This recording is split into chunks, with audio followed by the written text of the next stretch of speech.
Motherhood Incorporated proudly presents Military Mom Talk Radio live on Toginet.com.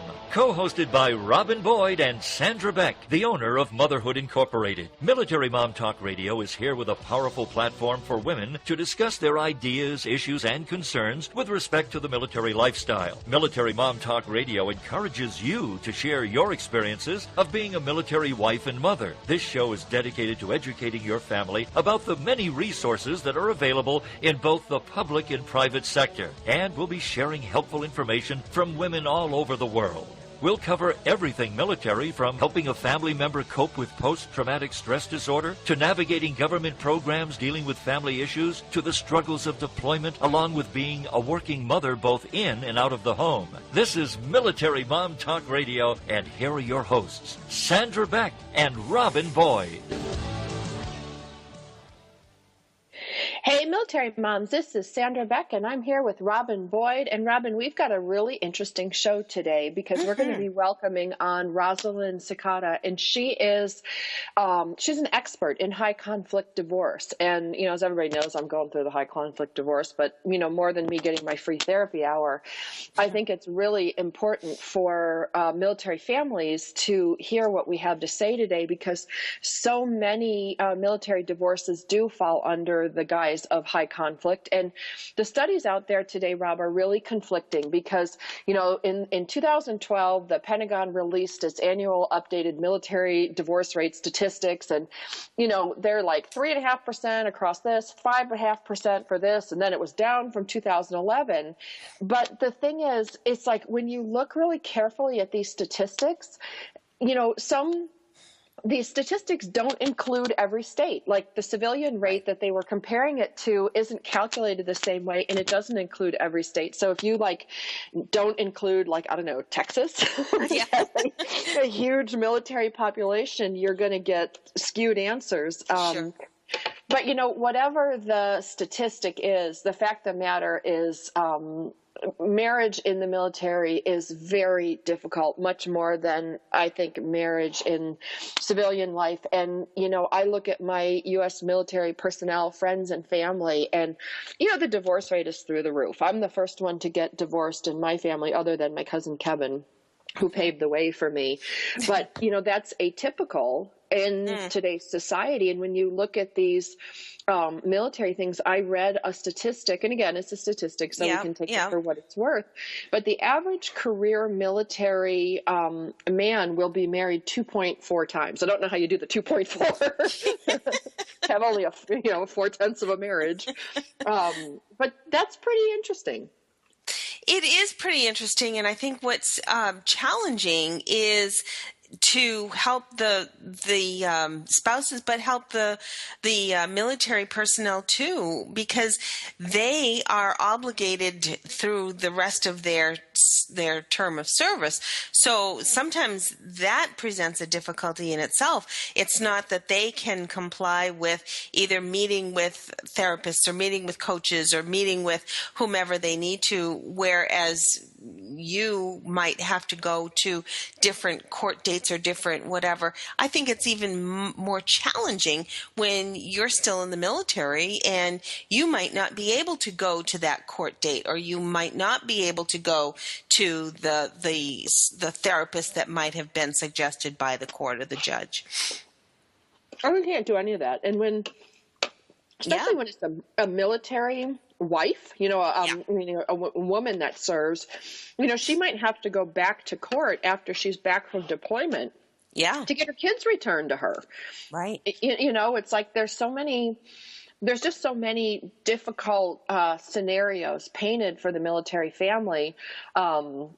You know, and there's some statistics out there, and again, you know, there's statistics, but the breakup rates of women enlisted in the military, that's the demographic hit worst. And, you know, 1 in 25 marriages split up in 2011, you know, and then you look at when the women are serving, you know, the results are even higher. And that's not something we've had historically in other wars, because we haven't had that many women serving. I was just going to say the proportion of women serving is much higher now. So, well, yeah, they're 1 in 5. So 1 in 5 service members today are female. And so when you look at in traditional conflicts or traditional wars, we haven't had mom going off to war. We haven't had our Right. wife going off to war. And granted, they're not seeing combat, but they're participating overseas, so they're not home with the family. And, these are things that we haven't really explored as a culture before, because we've never had that in this country. Israel's had it because they have women serving, for I don't know, 25, 30 years now, a significant amount of them.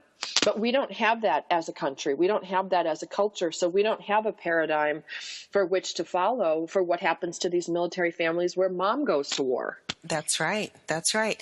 And how challenging it is for the children. And I think our guest does focus a lot on how to deal with the stress that your children are under. Because as many of us know, not only are the two people involved in the relationship at risk, but then there are children who are also a very vulnerable and very have a difficult time processing through this change in their life journey. Absolutely. And it's different if mom goes to, I've got a mom on my street who served in, the first Gulf War, and she had a toddler, and that's very different than, now when she, she's a reservist, so she goes away, but, she's got, two teenage kids and I don't know, an 8-year-old, something like that. But, there's all these different developmental issues that come to play with respect to mom being gone. Right. Even if the family stays intact, there still is, there's still so many challenges. And that's where I'm so glad that we have opportunities like our show and many other resources that are out there, because 20 years ago, families didn't have these kinds of resources. So we're in a more positive environment to be able to provide more resources. And that's very key in helping families move forward.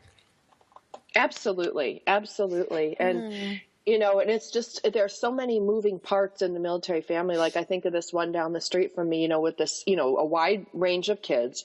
Then her mom and dad live with them, so that when she's deployed or she's, on service, then she can be, her husband can go to work, and then he's a reservist. So, it's just crazy to watch, like, who is in the household at that time running the ship. Yeah, it really is. It's so difficult. And I think even families who aren't in the military have some juggling to do too. It is always difficult. You have an event coming up, don't you? I just wanted to make sure we gave a little plug to your event. Oh, yeah, we have our annual Toys for Tot event. I've stopped counting.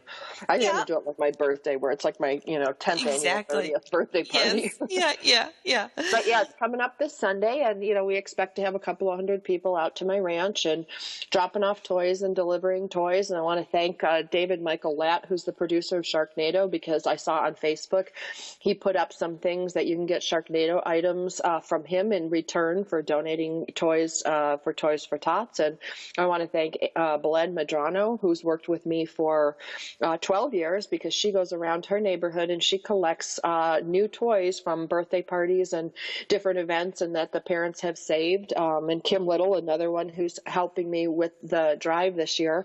It's amazing when we all get together, we can end up with like 1,000 toys. Isn't that fabulous? And year after year, you have done a remarkable job. And it is the time of year, so I think everyone is looking for those opportunities to be able to reach out and share when they are able to. And I think that that's wonderful. Yeah. It is, and it's a great way, to get together, and it's a great way to unload the toys and books that your kids are not using or not playing with, and it's really fun. And we're going to my party's on December 7th, so, we're going to have a little presentation about what December 7th is to the kids, and we've got some 2 veterans that are going to be here to talk about that time. We're going to have a Chosen Reservoir survivor with us. So it's always fun, because people bring their parents out of the woodwork going, hey, my dad was this, or my mom, did that. And, we've got a World War II nurse. So it's really exciting. Oh, how exciting. Now, Sandra, we've only got a few minutes before the break, but when there are families who are in need of the services from Toys R Tots, is there a place where they could contact so that they might be able to be on the receiving end of these efforts? The receiving end is done through different charities. So you can go to your church or your hospital or the school. A lot of different places have programs for receiving toys. And you kind of need to be on the recipient list in November because the charities need to sign up for things in November. And then we get our list for fulfillment in December. So check with your church, check with your school, check with different organizations, but you don't go directly to Toys for Tots for this. You go to the different service organizations. I see. Okay, that's interesting. And I honestly did not know. I know our town family services does an awful lot, but we don't get things from Toys for Tots. We get things from, our local donations. So our Salvation Army is a tremendous source of for our particular community. So. Well, and all it takes is one person to set up a Toys for Tots donation location, and those toys go to your service area. It's not like we ship them around the country, to different areas, but your local toys will go to your local service area. That's really nice to know that. Yeah. I always like knowing that whatever contributions are made, that they stay right in the area. I know that CBS just had an article recently talking about charity navigators because there are an awful lot of charities that people might question. So there are resources to go to. But I think when you're talking about your local area, it's really important to kind of just help those that are right down the street instead of maybe a little bit further, because that's really an assurance that your efforts are put to very good use. After the break, we're going to meet Rosalind Sedacca. She is a divorce and parenting coach. She is recognized as the voice of child-centered divorce. She's the founder of the Child-Centered Divorce Network, which provides valuable resources for parents who are facing or moving through or transitioning after a divorce. She's also a noted author, and we are so pleased that she is going to join us today. Her websites, she has a number of websites, so we're going to give them all on the other side of the break. So do stay tuned. We're going to meet Rosalind after the break.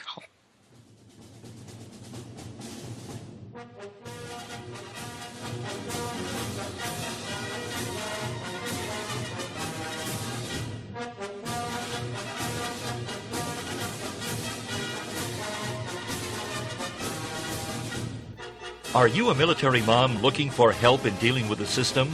Keeping the home fires burning? Well, that's what we're here for. It's Military Mom Talk Radio with Sandra Beck and Robin Boyd. And we'll be right back after these. We often ask, is that all there is? Why is this happening to me?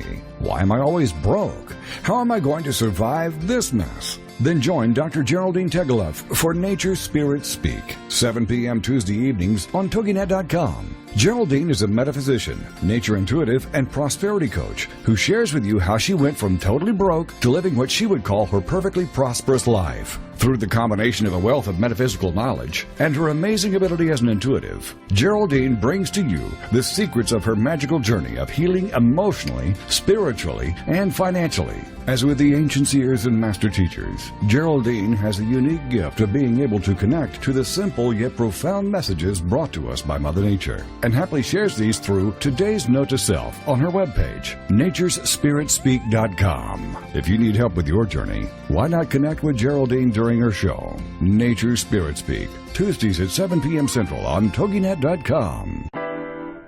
This is the Toginet Radio Network, radio with a cutting edge.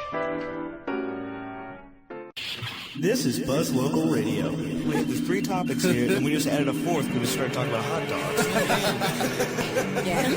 Yep, been a man. He's in a band. We both had guitars, so I went over to his house Christmas Day day. We had to start a band. And I think we wrote 4 or 5 songs that afternoon. And Cannibalistic Fish was one of them. Cannibalistic Fish. I couldn't do the dreads. My mom would not let me wear my pants backwards to school either. That was wiggity whack. Yeah. Buzz Local Radio, available for free download on Toginet.com. That's TOGINET.com. We'll put a boot in your ass. It's the American way. Hey, Uncle Sam, put your name at the top of his list, and a statue of liberty started shaking. Welcome back to Military Mom Talk Radio on Toginet.com. Covering topics to help on the home front with help from those who know how the system works and how to work the system. It's more fun than a sale at the BX. Now let's get back to it. It's Military Mom Talk Radio. Here again are your hosts, Sandra Beck and Robin Boyd. Hey, military moms, this is Sandra Beck, and I'm here with Robin Boyd, and we have got a great guest today. We got a tough topic to talk about, military divorce, and since this is Military Mom Talk Radio, we want to talk about, with respect to the children, but also with respect to, handling the high conflict divorce. Because, let's be honest, there's a lot of type A high conflict people that choose the military as a profession. They're not choosing knitting or, scrapworking. They got that go, go, go mentality and that win at all costs mentality, which we really want in a soldier or an airman or a Marine. But that doesn't always translate too well in a personal relationship. And I can tell you, I've butted heads big time with a military commander that I've dated over the years because he's used to being the smartest man in the room. He's used to being in charge. He's going to tell me what to do. And I'm like, oh, no, you're not. You might be the commander in the, front room, but in the back room, it's all me, baby. I'm the commander of this ship. So you get those conflicts right there, and then throw in kids and throw in divorce. And, you really get an exciting relationship, but a very, very not so exciting divorce. So I'm really excited to bring Rosalind Sedacca to the airwaves today, Rob, because she's going to help demystify things, and I'm going to use this as my personal therapy hour because I am the prototype for many women listening today with respect to high conflict divorce. Welcome, Rosalind. Thank you so much. Pleasure to be with you. I'm so glad you're here. I think you're going to demystify some of this high conflict divorce process for us. But before we do, I'd like you to introduce yourself to our listeners who might not be familiar with you or checked you out before the show. Wonderful. Happy to do that. I'm the founder of the Child-Centered Divorce Network for Parents, and our purpose is to help parents before, during, and long after the divorce process on behalf of their children. As we all know, children are innocent victims of divorce, and they have the hardest time coping and moving on after a divorce situation because their world changes in such dramatic ways. And what we are here to do is to remind parents about the consequences of every decision they make regarding divorce and their children so that they have more insight, they make better decisions, and the kids come out in a better way. I'm also the author of an internationally recognized ebook called How Do I Tell the Kids About the Divorce? Create a Storybook Guide to Preparing Your Children with Love. And it provides a very unique and very effective way of breaking divorce news to children, should anyone be in the process of having not done that yet and wanting to handle it in the best possible way on behalf of the kids and both parents involved in the divorce process.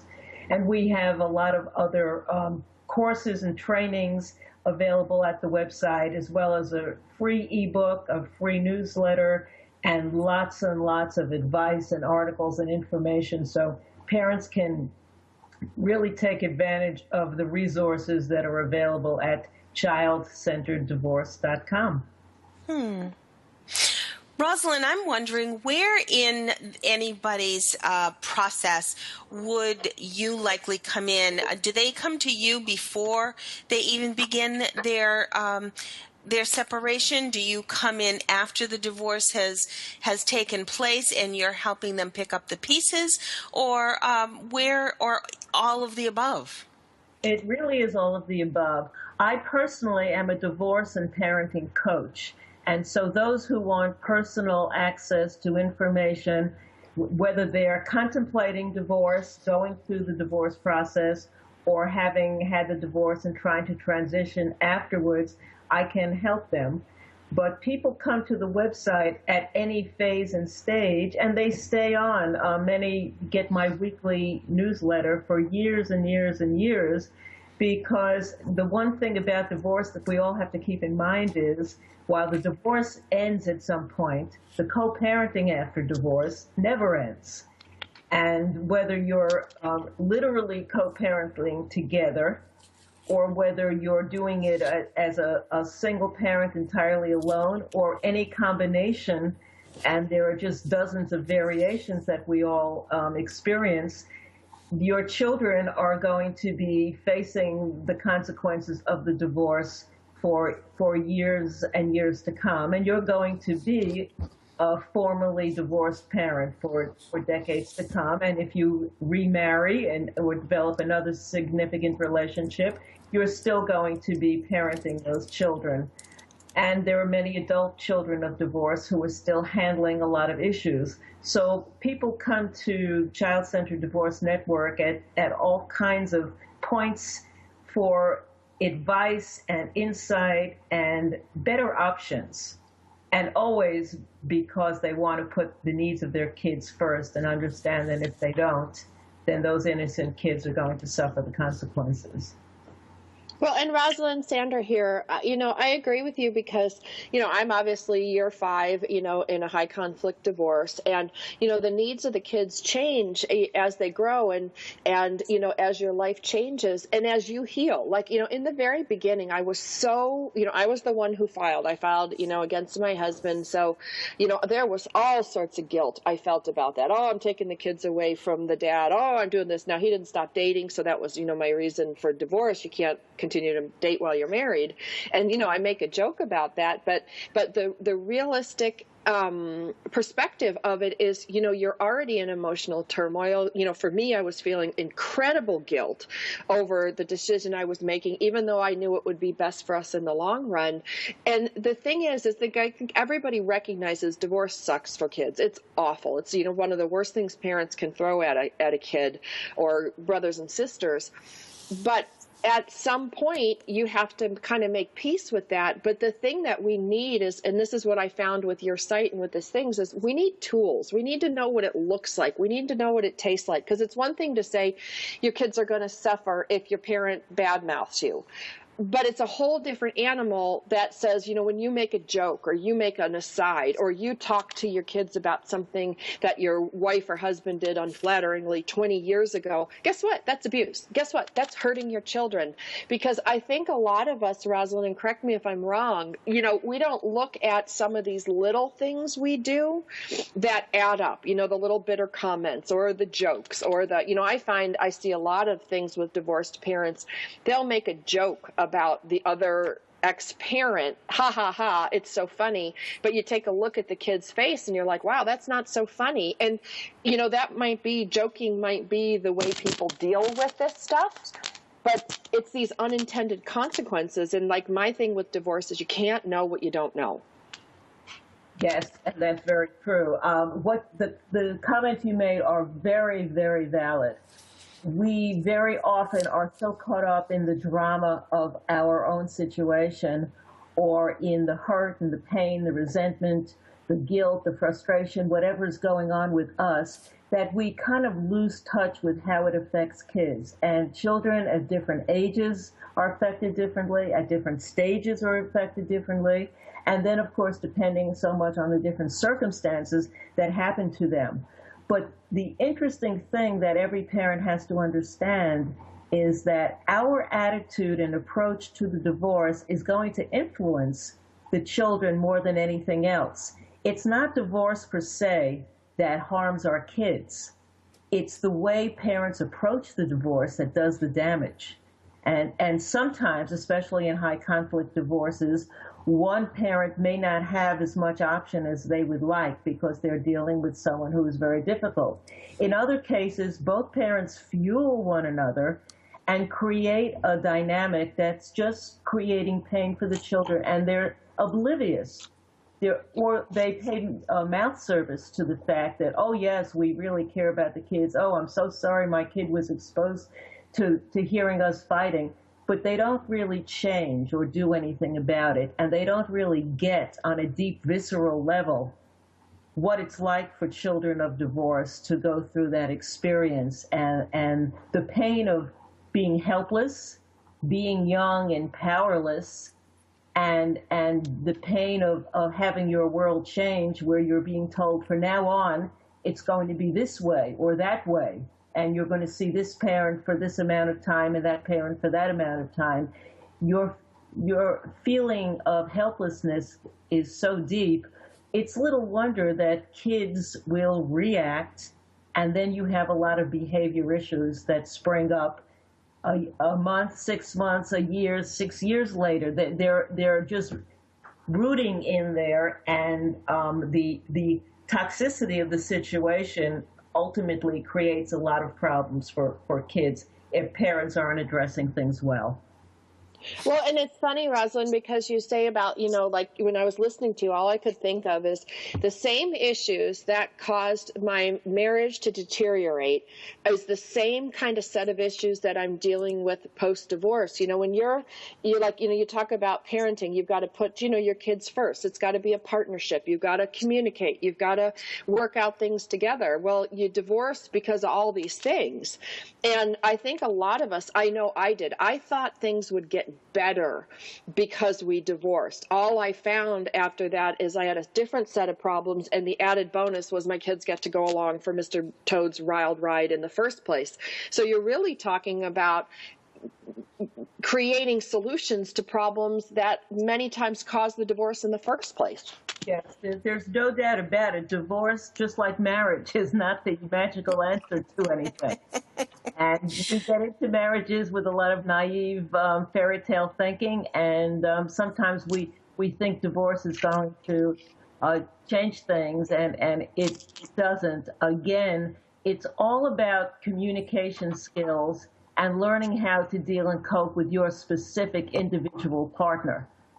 But we try to get to those parents so early on in the divorce process when they're thinking about it, and really shake them up with understanding how divorce affects kids so that they take their responsibilities more seriously. And sometimes, not always, one or both parents.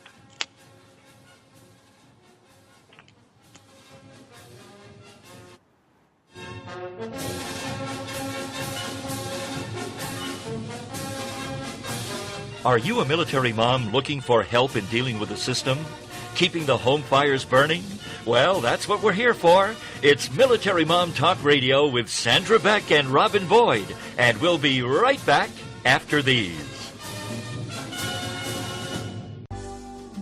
This is Uncommon Sense for Leaders, a forum for exploring leadership from the intellect, the heart, and the spirit. Whether you're a leader now or aspire to be a leader in the future, you owe it to yourself to learn about the big ideas that have shaped the careers of compelling communicators, masters of influence, and highly effective leaders. Uncommon Sense for Leaders. Tune in to hear thought-provoking ideas on every aspect of leadership. You can expect dynamic discussions with special guests, quick tips you can apply immediately for better results, and the tools you need to take you from where you are to where you want to be as a leader. Are you ready to crack the code for achieving unprecedented results? Then join the host for Uncommon Sense for Leaders, Catherine Carlisi, every Wednesday at 3 p.m. Eastern Standard Time, right here on the All Business Radio Network. This is the Toginet Radio Network, radio with a cutting edge. Are you looking for something more in your life or business? More success, more stability, more happiness? It's all out there waiting for you, but it doesn't just happen. You've got to go get it. Make it happen with Michelle McCullough, where motivation and strategy intersect. Michelle is a serial entrepreneur, acclaimed speaker, and the Woohoo Radio Network's resident business and success strategist. Michelle has the smarts, strategies, and experience to help you improve your life and take your business to the next level. You've got big dreams. You've got big vision. Now it's time for you to make it happen. 'Cause there ain't no doubt I love this land. God bless the USA.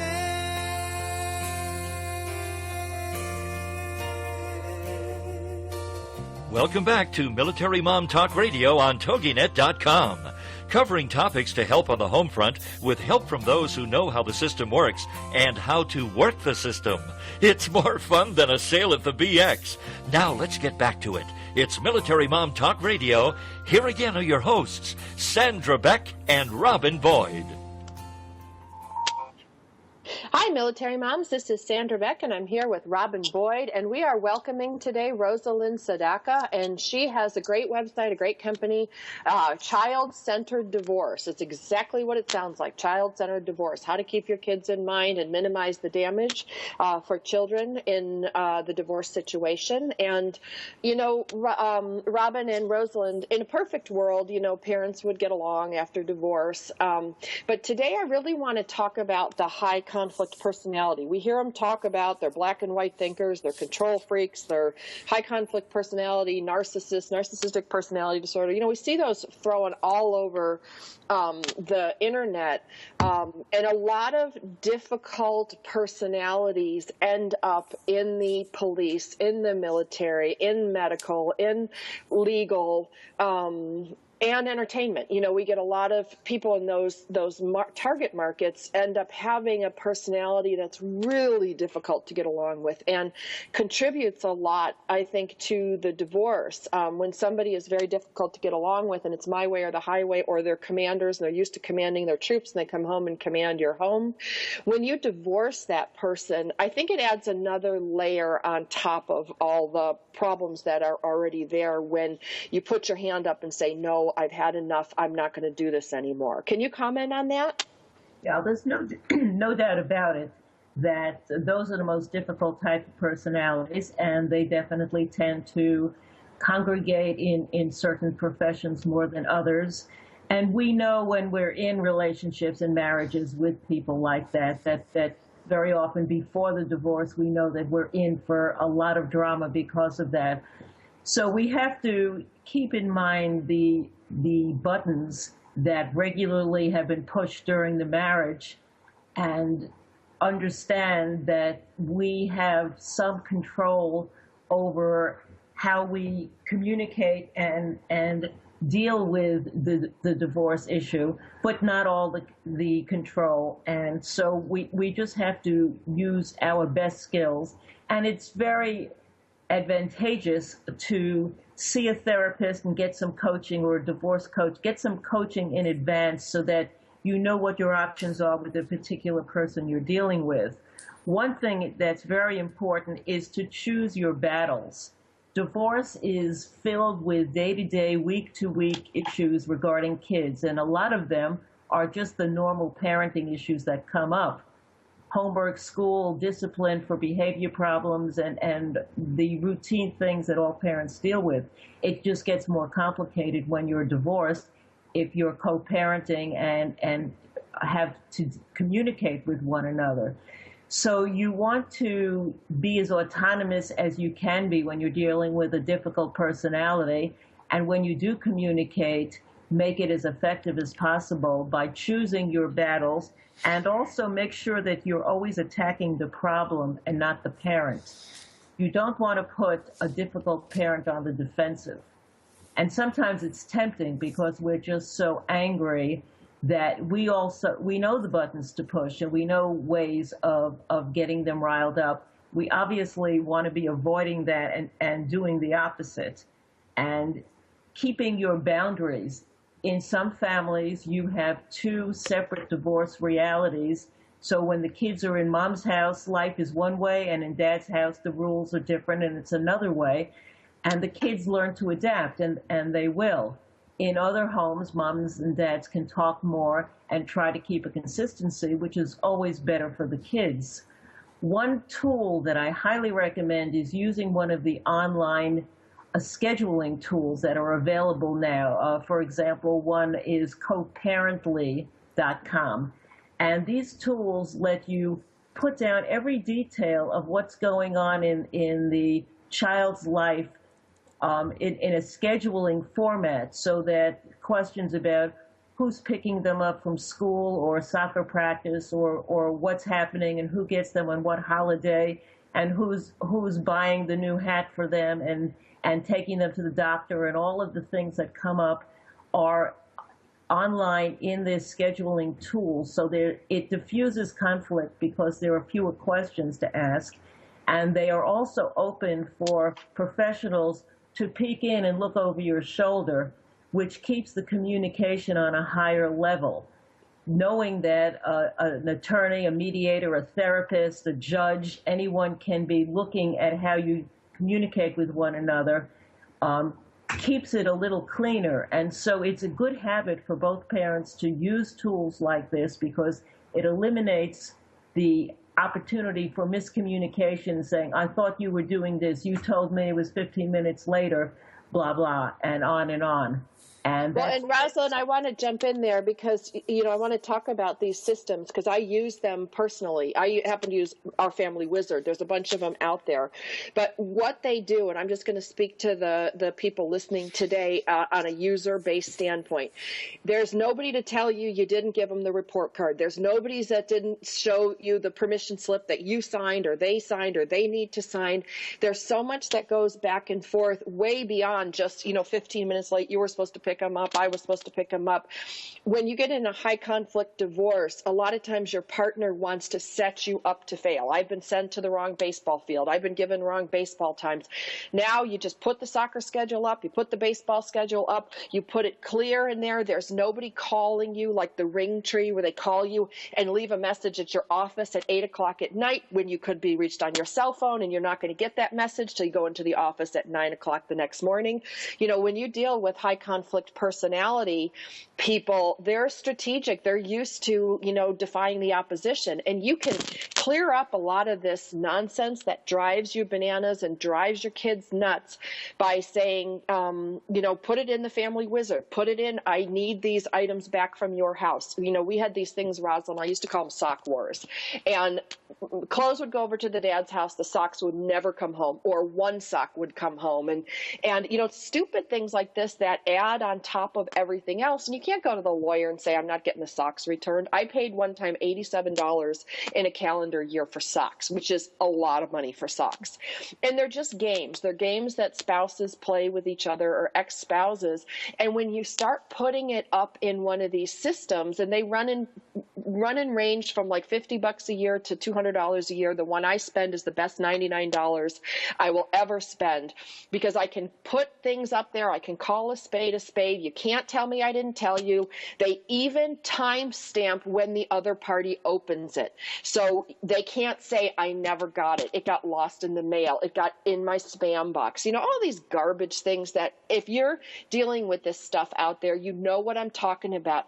You can minimize 90% of this stuff just by using one of these systems where it's the level playing field. The other thing that, Rosalind, I just wanted to go back for a second because I want to talk to you about finding the right therapist for the high conflict divorce. Because the first therapist I had, she was not skilled in handling the high conflict divorce person. So she told me, oh, you've got to talk to him. You've got to give him this information. You've got to open up. Well, all I did was hand him a whole bunch of vulnerabilities that he could use against me later.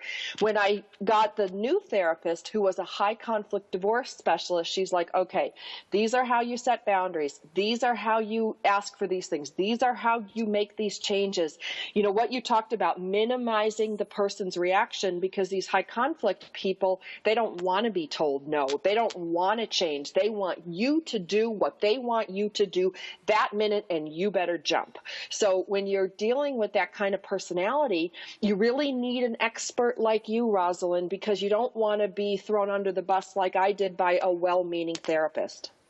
Yes, I think that's very true. You want someone who's experienced in coping with high conflict issues, because it is a different animal, and you're dealing with people who are not acting in a rational way, very often because it's about not only being right, but having to win at the expense of making you the loser.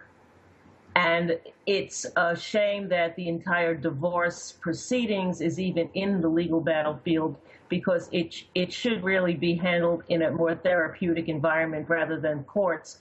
Divorce isn't about winners and losers, because the kids lose when parents take that approach.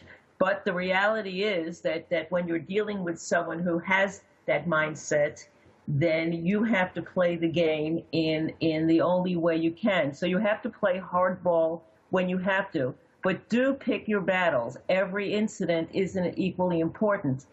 And you have to remember that you will never change this person. You're not there to change them. That's part of why you're out of the marriage. But your children are dealing with them. And so they need to learn skills and understand also what triggers someone who's very volatile to sort of lose it. And it's good for them to understand some basics of communication skills, where you're talking about hearing and validating what the other person is saying, even if you don't agree. Sometimes that by starting that way and saying, I understand what you're saying is, and just repeating what their issue is, will diffuse the tension a little bit more, so that you can get something meaningful discussed or done or accomplished in some way, rather than just immediately jumping in and saying, well, you want this, but I want that. That but immediately starts the tension. What you want to do is diffuse the tension when you can, and then stand up and have very strong boundaries for what is and isn't allowable for yourself and for the kids.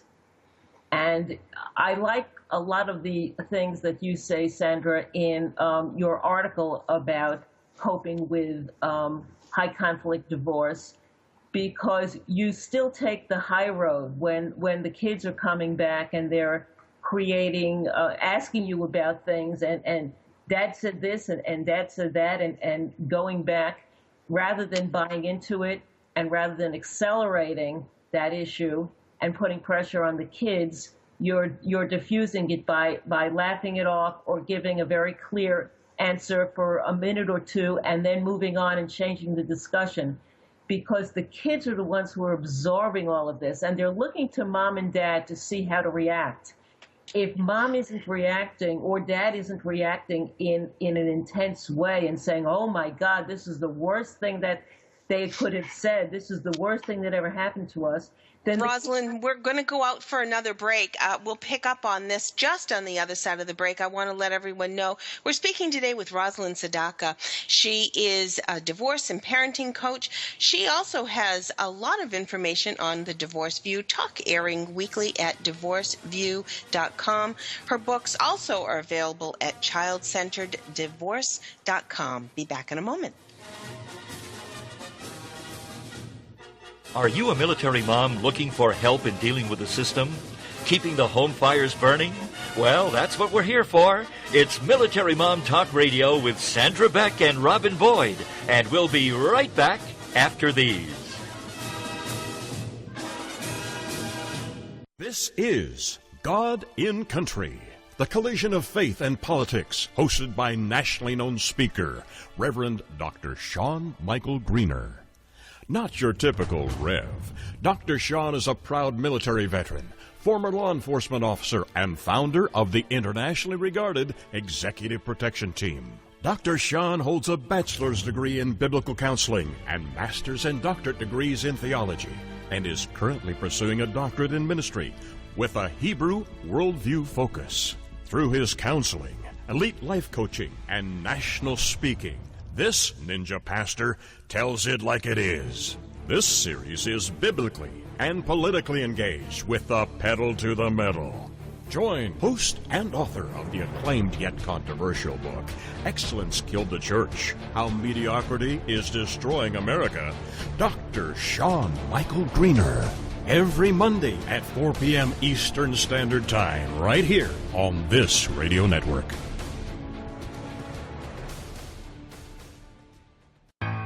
This is the Toginet Radio Network, radio with a cutting edge.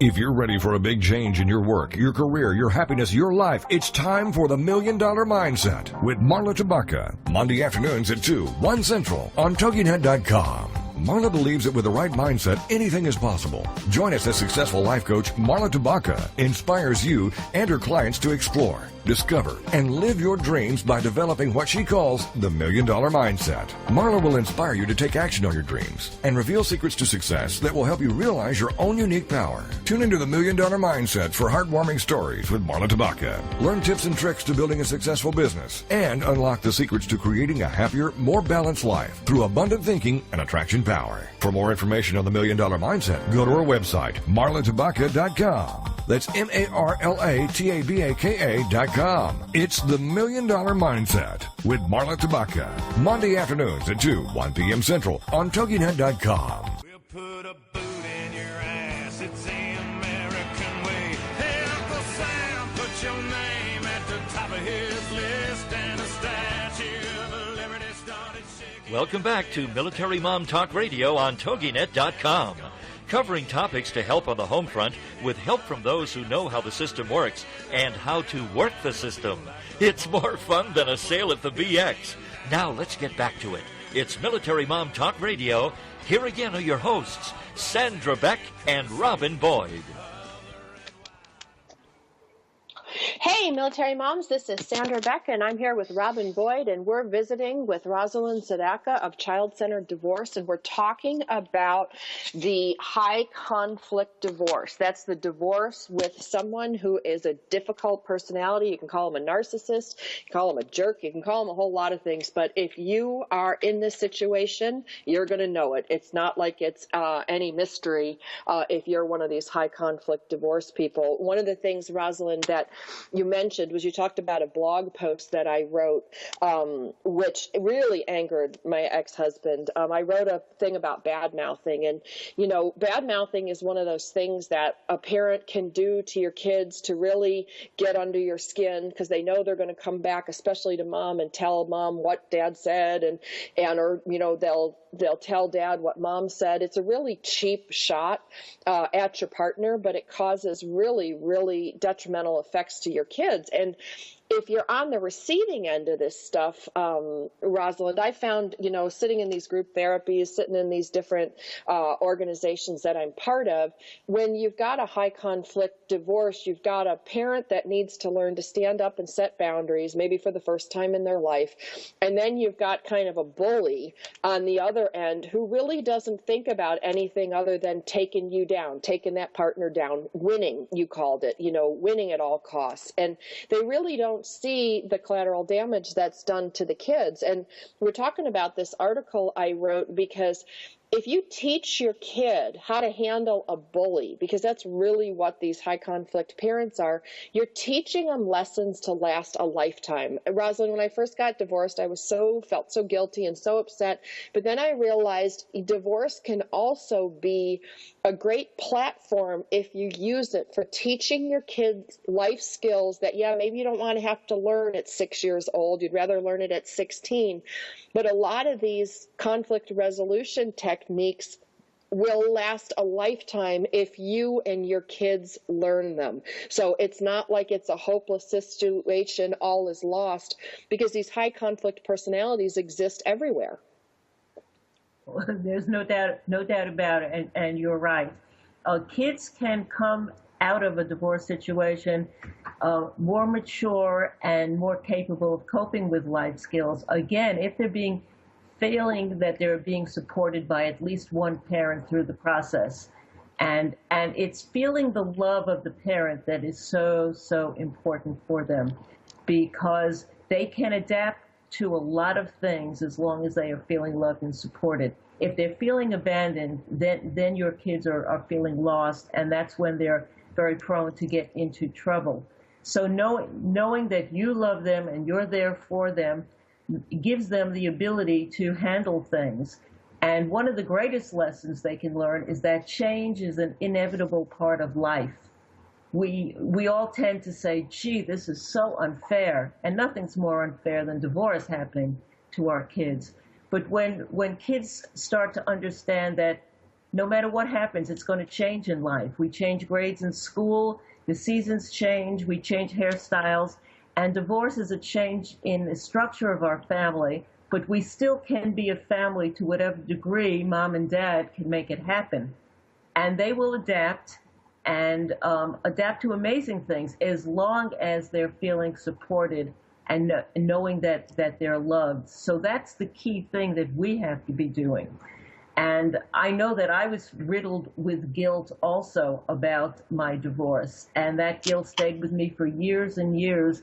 And when my son, as a young adult, came to me in his early 20s and said, you know, Ma, you and Dad did a really good job with the divorce, that was the point in time when I really felt a sense of relief that I had gone through something and had something to share. But I was very fortunate in my divorce, and I had a cooperative ex who loved my son enough to realize that we had to keep our battles away from him and let him grow up. When you don't, then you have an extra obstacle, and you have to be very, very protective. But as you were saying, and what I liked so much in the blog where you wrote, is that you want to be able to move the kids away from living in the drama 24 hours a day. Life goes on. There's a lot of exciting things happening for you. We want our kids to be kids. We don't want them to be little adults and have to take on the responsibilities and burdens that we're feeling. And so we want to get it off of their shoulders and let them have a life in whatever format is most comfortable after the divorce. Well, and Rosalind, it's so important that we talk about this because in a high conflict divorce, you talk about, like change, but the one constant that I feel has been, significant, at least in my experience, is that when you got a high conflict personality, they're probably not going to change. And somebody said this to me. They said, you know what? One parent can make a difference. It was a guy that I met whose parents had a very, very public high conflict divorce, and he's now in his 40s. And he said, my mom was always stable. She never got drawn into this stuff. She was always there for us. And he said one parent can make a difference, just like kind of one vote will make a difference. So if you can't change the high conflict personality person, the thing that I hold on to, and I want the other moms out there or dads in the same situation as me to know this, is that don't ever discount the value of your own stability, of your own ability to make a difference. And when you do get divorced, you're going to get upset. You're going to have grief. You're going to have all these emotions go crazy around the map, and you're going to go, what am I supposed to do? What am I supposed to do? Well, here I'm going to tell you what you're supposed to do. You take all that energy and you focus on being the best parent you can be. And I know that sounds, really trite and stupid, but instead of calling up your friends and talking about what's happening and, oh, poor is me, moan, go out and kick the soccer ball with your kids and spend that energy on family time and spend that energy on proving yourself to yourself and whatever you need to learn, grow, or change. You can handle all these emotions and you can put them in the place of, you know what? I don't care what happens. I'm going to be the best parent I can be, and I'm going to focus my energy on that, because when you focus on being the best parent you can be, you put your kids first naturally, you give them the things that they need, and you don't have to walk around feeling riddled with indecision and going, oh my God, what do I do next? I totally agree. And an important piece of that puzzle is understanding your position as a role model for your kids. Our kids are watching us 24 hours a day, and they will learn from the role model that you become, how you handle conflict, how you're able to overcome the challenges that you're facing as an adult, and they will see that, and they'll see the comparison. If their other parent is not acting in a mature, responsible, adult way, they will pick up on that. And don't underestimate your kids for seeing that and wanting to choose you as the role model that they want to emulate, because you're showing them the high road to take in life, the best ways to respond, and the way to cope with challenges that are inevitable. Well, and I think there's some more life lessons that come out here with this stuff is when you don't react. Like I remember my older son, he's 11, and he was like, "Mom, what is wrong with you? Doesn't this make you mad? Doesn't this make you mad when Dad does, when the wife does, when the kids do, blah, blah, blah, blah, blah." And it's a really good lesson to teach your kids what is yours and what is theirs. And the thing I say in my house all the time, Rosalind, is like, you know what? This is Dad's stuff. This is the girlfriend's stuff, or this is the wife's stuff now. This is their stuff.